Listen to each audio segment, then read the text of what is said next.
ನಮಸ್ಕಾರ ರಿವ್ಯೂ ಚಾನೆಲ್ಗೆ ಸ್ವಾಗತ. ನಾನು ಸೌಖ್ಯ ಗಾಂವ್ಕರ್. ಬಿಜೆಪಿ ಹೈಕಮಾಂಡ್ನಿಂದ ಕೊನೆಗೂ ಒಂದು ಮಹತ್ವದ ನಿರ್ಧಾರ ಆಗಿದೆ. ರಾಜ್ಯ ಬಿಜೆಪಿಯಲ್ಲಿ ಎದ್ದಿರುವಂತಹ ಕಾರ್ಡ್ ಗಿಚ್ಚನ್ನು ಆರಿಸೋದಕ್ಕಾಗ್ತಾ ಇಲ್ಲ.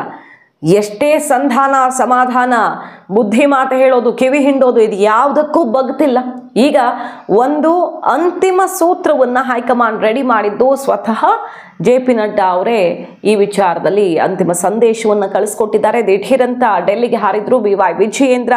ಈ ಕಡೆ ರೆಬಲ್ ಬಣ್ಣ ಸಿಡ್ದೆದ್ದಿದೆ. ಅದೇನಾದರೂ ಆಗಲಿ ರಾಜ್ಯಾಧ್ಯಕ್ಷ ಚುನಾವಣೆ ಆಗಲೇಬೇಕು ಅಂತ. ಹಾಗಾಗಿ ಒಂದು ಈ ಸೂತ್ರವನ್ನ ಫೈನಲ್ ಮಾಡಿರೋದು ಈಗ ಬಿಜೆಪಿ ಹೈಕಮಾಂಡ್. ಏನದು ಇಂಟ್ರೆಸ್ಟಿಂಗ್ ಮಾಹಿತಿನ ಮುಂದೆ ಇಡ್ತಾ ಇದೀವಿ. ಮಿಸ್ ಮಾಡಿದ್ರೆ ನಮ್ಮ ಚಾನಲ್ನ ಸಬ್ಸ್ಕ್ರೈಬ್ ಮಾಡಿ, ನಿಮ್ಮ ಅಭಿಪ್ರಾಯ ಕಮೆಂಟ್ ಮಾಡಿ ತಿಳಿಸಿ. ಎಸ್ ವೀಕ್ಷಕರೇ, ಒಂದ್ ಕಡೆ ರಾಮುಲು ಸಿಡಿದೆದ್ದಿರೋದು, ಮತ್ತೊಂದು ಕಡೆ R ಅಶೋಕ್, ಅಶ್ವಥ್ ನಾರಾಯಣ್, ಸದಾನಂದ ಗೌಡರು ಸೀನಿಯರ್ಸ್ ಎಲ್ಲ ಮೀಟಿಂಗು, ಬೊಮ್ಮಾಯಿ ಅವರ ಟೀಮ್ ಒಂದಾಗಿದೆ, ಯತ್ನಾಳ್ ಅವ್ರ ಟೀಮು, ಎಷ್ಟು ಟೀಮು ಈಗ ಬಿಜೆಪಿಯಲ್ಲಿ ಅನ್ನೋದೇ ಲೆಕ್ಕಕ್ಕೆ ಸಿಗದಷ್ಟು ದಿನದಿಂದ ದಿನಕ್ಕೆ ಬೆಳೀತಾ ಇರೋದು ಸಮಸ್ಯೆಗಳು.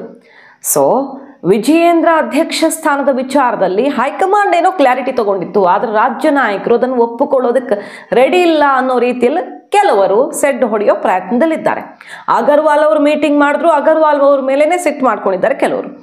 ಹಲವು ಶಾಸಕರು BY ವಿಜಯೇಂದ್ರ ಪರವಾಗಿ ಧ್ವನಿ ಎತ್ತಿ ಅವರನ್ನೇ ಮುಂದುವರಿಸಬೇಕು ಅನ್ನೋ ರೀತಿಯಲ್ಲಿ ತಮ್ಮ ರಿಪೋರ್ಟ್ ಅನ್ನ ಕೊಟ್ಟು ಕಳಿಸಿದ್ದಾರೆ. ಅಗರ್ವಾಲ್ ಅವರು ಈ ಎಲ್ಲ ವಿಚಾರಗಳನ್ನು ಕೂಡ ಹೈಕಮಾಂಡ್ ನಾಯಕರ ಮುಂದೆ ಇಟ್ಟಿದ್ದಾರೆ. ರೆಬಲ್ ಬಣದ ನಾಯಕರ ಅಹವಾಲುಗಳನ್ನು ಕೂಡ ಈಗ ಹೈಕಮಾಂಡ್ ಸ್ವೀಕರಿಸಿದೆ. ಅಳೆದು ತೂಗಿ ಒಂದು ತೀರ್ಮಾನಕ್ಕೆ ಬರಲಾಗಿರೋದು ಏನದು ಅಂತ ಕೇಳಿದ್ರೆ, ರಾಜ್ಯಕ್ಕೆ ಪ್ರಭಾವಿ ನಾಯಕರೊಬ್ಬರನ್ನ ತಂದು ಪ್ರಮುಖ ಕುರ್ಚಿಯಲ್ಲಿ ಕೂರಿಸುವಂಥ ನಿರ್ಧಾರ ಆಗಿದೆ. ಈಗ RSS ಕಟ್ಟಾಳುವಿಗೆ ಪ್ರಮುಖ ಹುದ್ದೆಯನ್ನ ಕೊಟ್ಟು ದೊಡ್ಡ ಮಟ್ಟದಲ್ಲಿ ಇಲ್ಲಿರುವಂಥ ಸಮಸ್ಯೆಗಳನ್ನು ಬಗೆಹರಿಸೋದಕ್ಕೆ ಮುಂದಾಗುವುದು, ಇಲ್ಲಿರೋ ಸಮಸ್ಯೆಗೆ ಸರಿಯಾದ ಪರಿಹಾರವನ್ನು ಕಂಡುಕೊಳ್ಳೋದು. ಹಾಗಾದರೆ ಯಾರವರು RSSನ ಕಟ್ಟಾಳು, ಯಾರು ಬರಲಿದ್ದಾರೆ ರಾಜ್ಯದ ಪ್ರಮುಖ ಹುದ್ದೆಗೆ ಅನ್ನೋದು ಬಹಳ ಕುತೂಹಲಕಾರಣ ಆಗಿದೆ. ಬೇರೆ ಏನೂ ಅಲ್ಲ, BY ವಿಜಯೇಂದ್ರ ಅವ್ರನ್ನ ಅಧ್ಯಕ್ಷ ಸ್ಥಾನದಲ್ಲಿ ಮುಂದುವರಿಸೋದು, ಅದರಲ್ಲಿ ಯಾವುದೇ ಬದಲಾವಣೆ ಇಲ್ಲ. ಈಗ ಬದಲಾವಣೆ ಇಲ್ಲ, ಹೈಕಮಾಂಡ್ ಮನಸ್ಸು ಮಾಡ್ತಿಲ್ಲ ಎಲೆಕ್ಷನ್ ಮಾಡೋದಕ್ಕೆ, ಸುಮ್ಮನೆ ಹೆಸರಿಗೊಂದು ಎಲೆಕ್ಷನ್ನು ಚುನಾಯಿತರು ಅಂತ ಹೇಳೋದಕ್ಕೆ, ಅಷ್ಟು ಬಿಟ್ಟರೆ ವೋಟಿಂಗ್ ಅಥವಾ ಸೀಕ್ರೆಟ್ ವೋಟಿಂಗ್ಗೆ ಮನಸ್ಸು ಮಾಡ್ತಿಲ್ಲ ಅಂತ ಗೊತ್ತಾಗ್ತಿದ್ದ ಹಾಗೆ ಇನ್ನೂ ಸಿಟ್ಟು ಬೇರೆ ಬೇರೆ ರೂಪದಲ್ಲಿ ಹೊರ ಹೊಮ್ತಿದೆಯಲ್ವಾ. ಈಗ ರಾಮುಲು ಅವ್ರಿಗೇನು ಸಂಡೂರು ವಿಚಾರದಲ್ಲಿ ಅಷ್ಟು ಸಿಟ್ಟು ಬಂತ ಅಂದರೆ ಬೇರೆ ಬೇರೆ ಸಿಟ್ಟುಗಳೆಲ್ಲ ಒಂದಾಯಿತು ಚಾನ್ಸ್ ಸಿಕ್ಕಾಗ ಅಷ್ಟೇ. ಸೊ ಈಗ ಎಲ್ಲರನ್ನ ತಣಿಸಬೇಕಂದ್ರೆ ಬ್ಯಾಲೆನ್ಸ್ ಮಾಡುವಂಥ ಒಂದು ಸ್ಥಾನ ಇರಬೇಕು. ಸಮನ್ವಯ ಸಾಧಿಸೋದಕ್ಕೆ ಈ ಜವಾಬ್ದಾರಿ ಹೊತ್ತವರು ಕೆಲಸವನ್ನ ಮಾಡಬೇಕು ಅಂತ RSS ಕಟ್ಟಾಳು ಮುಖಂಡರೊಬ್ಬರನ್ನ ರಾಜ್ಯಕ್ಕೆ ಕಳಿಸ್ಕೊಡ್ತಾ ಇದ್ದು ಬಿಜೆಪಿ ಸಂಘಟನಾ ಕಾರ್ಯದರ್ಶಿ ಹುದ್ದೆಗೆ ನೇಮಕ ಮಾಡೋದಕ್ಕೆ ಈಗ ಮುಂದಾಗಿದ್ದಾರೆ. ಹಿಂದೆ ಇದ್ದವರು ವಿಜಯೇಂದ್ರ ಜೊತೆಗೆ ಹೊಂದಾಣಿಕೆ ಮಾಡ್ಕೊಂಡಿದ್ರು ಅನ್ನೋ ಆರೋಪ ಇತ್ತು. ಕೊನೆಗೆ ಅವರನ್ನ ಕೆಳಗಿಳಿಸಿದ್ರು, ಹೊಸಬ್ರು ಬರ್ತಾರೆ ಅನ್ನುವಂಥ ಮಾತುಗಳು ಕೇಳಿಬಂದ್ವು. ಇದುವರೆಗೆ ಸಾಧ್ಯವಾಗಿರಲಿಲ್ಲ. ಈಗ ಅತ್ಯಂತ ಪ್ರಮುಖ ಹುದ್ದೆ ಇದು. ರಾಜ್ಯ ಬಿಜೆಪಿ ಸಂಘಟನಾ ಕಾರ್ಯದರ್ಶಿ ಹುದ್ದೆ ಅಂದ್ರೆ ಅತ್ಯಂತ ಪ್ರಮುಖವಾದ ಹುದ್ದೆ. ಆ ಹುದ್ದೆಗೆ ಈಗ RSSನ ಪ್ರಮುಖ ನಾಯಕರೊಬ್ಬರನ್ನ ನೇಮಕ ಮಾಡಲಿದ್ದಾರೆ. ಈ ಮೂಲಕ ವಿಜಯೇಂದ್ರಗೂ ಕೂಡ ಹುದ್ದೆಗೆ ಯಾವುದು ಕುತ್ತು ಬರಲ್ಲ, ಅವ್ರ ಪಾಡಿಗೆ ಅವ್ರ ಕೆಲಸ ಮಾಡ್ಕೊಂಡು ಹೋಗೋದು. ರೆಬಲ್ ಬಣದ ಅಹವಾಲುಗಳನ್ನ ಸರಿಸಮವಾಗಿ ಎರಡೂ ಬಣದ ದೂರುಗಳನ್ನ ಅವರ ಸಮಸ್ಯೆಗಳನ್ನ ಆಲಿಸೋದಿಕ್ಕೆ ತಟಸ್ಥವಾಗಿ ಒಬ್ಬರು ಕೂತಂಗಾಗತ್ತೆ. ನಿಜವಾಗಿಯೂ ಇಬ್ಬರ ನಡುವೆ ಸಮನ್ವಯ ಸಾಧಿಸಬೇಕು ಇವರು ಅನ್ನೋದು ಉದ್ದೇಶ. ಹಾಗಾಗಿ ಆದಷ್ಟು ಬೇಗ ಈಗ ಸಂಘಟನಾ ಕಾರ್ಯದರ್ಶಿಯನ್ನು ನೇಮಕ ಮಾಡಲಿದೆ ಬಿಜೆಪಿ ಹೈಕಮಾಂಡ್. ಆ ಮೂಲಕ ವಿಜಯೇಂದ್ರ ಮತ್ತು ಎರಡು ಬಣವನ್ನ ಬ್ಯಾಲೆನ್ಸ್ ಮಾಡ್ಕೊಂಡು ಹೋಗೋದು. ಹೇಗೂ ಈಗ ಜಿಲ್ಲಾಧ್ಯಕ್ಷರ ಆಯ್ಕೆಯಲ್ಲಿ ರಾಜ್ಯಾಧ್ಯಕ್ಷರಿಗೆ ಸರ್ವಾಧಿಕಾರವನ್ನು ಕೊಟ್ಟಿಲ್ಲ. ಸಾಮಾನ್ಯವಾಗಿ ರಾಜ್ಯಾಧ್ಯಕ್ಷರು ತಮ್ಮ ಪಕ್ಷದಲ್ಲಿ ತಾನು ಪಕ್ಷವನ್ನು ಮುನ್ನಡೆಸ್ಕೊಂಡು ಹೋಗೋದಕ್ಕೆ ಜಿಲ್ಲಾಧ್ಯಕ್ಷರನ್ನ ಆಯ್ಕೆ ಮಾಡ್ಕೊಳ್ಳೋದಕ್ಕೆ ಸ್ವತಂತ್ರರಿರ್ತಾರೆ.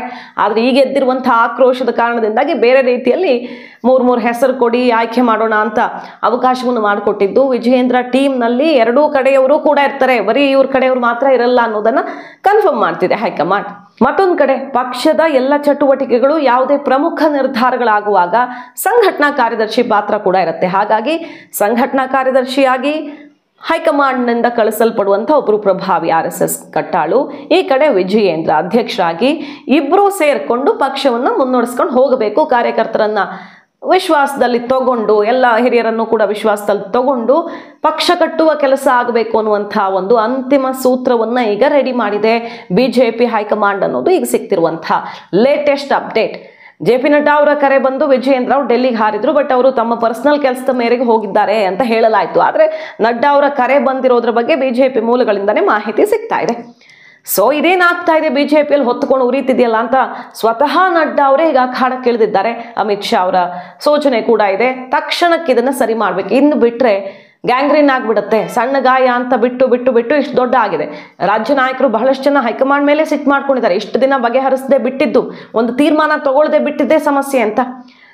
ಬಹುತೇಕರು ಮೊನ್ನೆ ಮೀಟಿಂಗ್ ಅಲ್ಲಿ ಶಾಸಕರೆಲ್ಲ ವಿಜಯೇಂದ್ರ ಪರವಾಗಿ ಬ್ಯಾಟ್ ಬೀಸಿದ್ರು. ಆದ್ರೆ ಅಗರ್ವಾಲ್ ಅವರು ರಾಮುಲು ಅವ್ರಿಗೆ ನೇರವಾಗಿ ಹೇಳಿದ್ದು, ಸಂಡೂರು ವಿಚಾರದಲ್ಲಿ ಮಾತಾಡಿದ್ದು, ಇವ್ರು ಸಿಟ್ಟು ಮಾಡ್ಕೊಂಡಿದ್ದು, ಪಕ್ಷ ಬಿಡ್ತೀನಿ ಅಂತ ಸಿಡಿದೆದ್ದಿದ್ದು ಬೇರೆ ತರ ಹ್ಯಾಂಡಲ್ ಮಾಡಬೇಕಿತ್ತು. ಸರಿ ಇಲ್ಲ ಇದು ಅನ್ನೋ ರೀತಿ ಹೈಕಮಾಂಡು ಕೂಡ ಸ್ವಲ್ಪ ಇರಿಸ್ಮುರ್ಸ್ ಮಾಡ್ಕೊಂಡಿದ್ಯಂತೆ ಅಗರ್ವಾಲ್ ಅವ್ರ ಮೇಲೆ.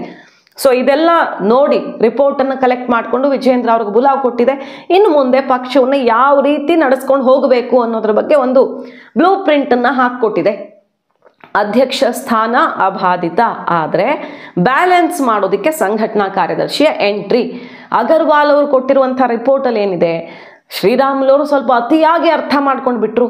ಎಲ್ಲ ಅವ್ರಿಗೆ ಯಾವ ಬೂತ್ ಲೆವೆಲಲ್ಲಿ ಎಲ್ಲೆಲ್ಲಿ ಜವಾಬ್ದಾರಿ ಕೊಡಲಾಗಿತ್ತೋ, ಎಲ್ಲೆಲ್ಲಿ ಅವರು ಉಸ್ತುವಾರಿ ಅಂತ ವಹಿಸಲಾಗಿತ್ತೋ ಅಲ್ಲೆಲ್ಲ ಕಾಂಗ್ರೆಸ್ಗೆ ಅತ್ಯಧಿಕವಾಗಿ ಮತ ಬಂದಿದೆ.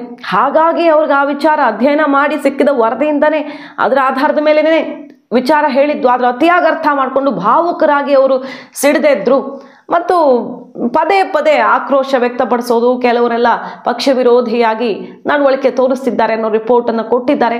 ವಿಜಯೇಂದ್ರ ಬಣ, ರೆಬಲ್ ಬಣ ಎರಡೂ ಕಡೆ ರಿಪೋರ್ಟ್ ಅನ್ನು ಅಳೆದು ತೂಗಿ ಈಗ ಹೈಕಮಾಂಡ್ ಈ ತೀರ್ಮಾನಕ್ಕೆ ಬಂದಿರೋದು ಅನ್ನೋದು ಗೊತ್ತಾಗ್ತಾ ಇದೆ. ಈಗ ಹಲವು ಶಾಸಕರಿಂದ, ಮಾಜಿ ಶಾಸಕರಿಂದ, ಮಾಜಿ ಸಚಿವರಿಂದ, ಸಂಸದರಿಂದ ಎಲ್ಲ ಏನು ಯತ್ನಾಳ್ ವಿರುದ್ಧ ಕ್ರಮ ತಗೊಳ್ಳೇಬೇಕು, ಆಗ ಸರಿ ಹೋಗುತ್ತೆ ಅನ್ನುವಂಥ ದೂರ ಹೋಗಿದೆ.